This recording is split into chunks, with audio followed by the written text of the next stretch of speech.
In this video, we're going to discuss the RNA processing event called trans-splicing.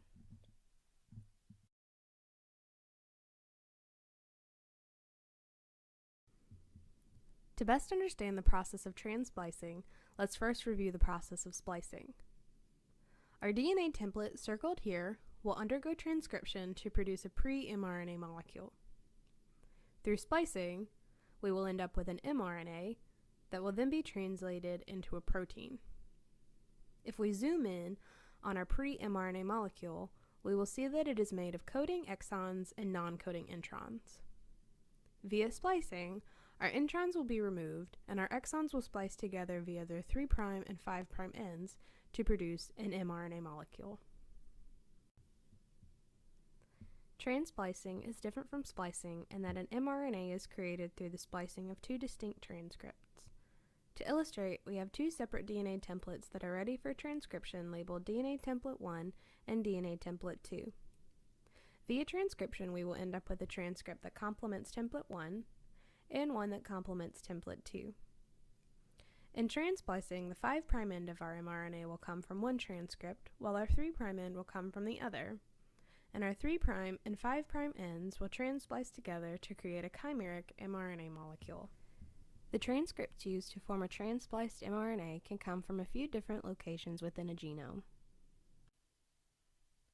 In the first example we will discuss, our mRNA is formed by transcripts from two genomically distant loci. A gene located on locus 1 will be transcribed to form a pre-mRNA transcript 1. Likewise, a gene located on locus 2 will be transcribed to form pre-mRNA 2. These two transcripts will come into close proximity, often due to looping events, and then combine via splicing to form a chimeric mRNA. The second way trans-splicing can occur is through the combination of transcripts originating from the forward and reverse DNA strands of the same locus. These are also known as the sense and antisense strands. Through transcription of the sense strand, we will form a pre-mRNA that complements the sense strand. And likewise, through transcription of the antisense strand, we will form a transcript complementary to the antisense strand. As we saw in the previous example, the exons from these two transcripts will be spliced together to again form a chimeric mRNA.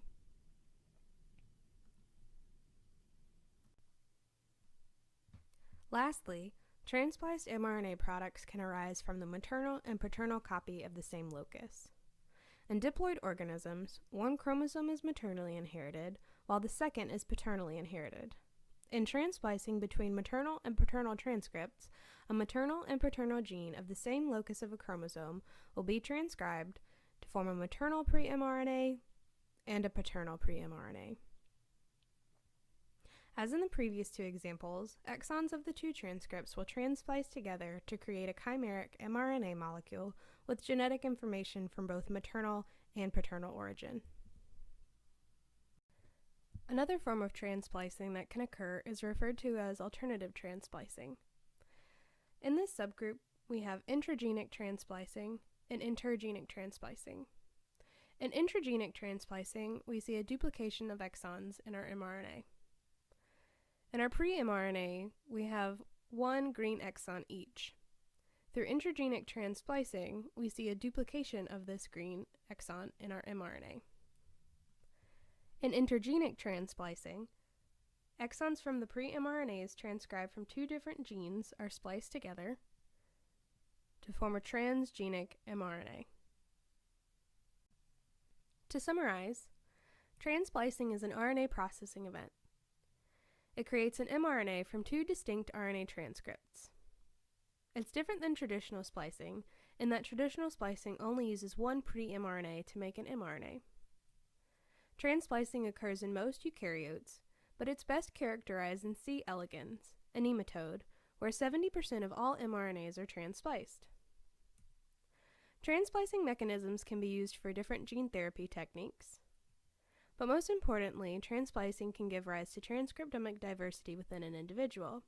This means that many proteins can be created from a few genes.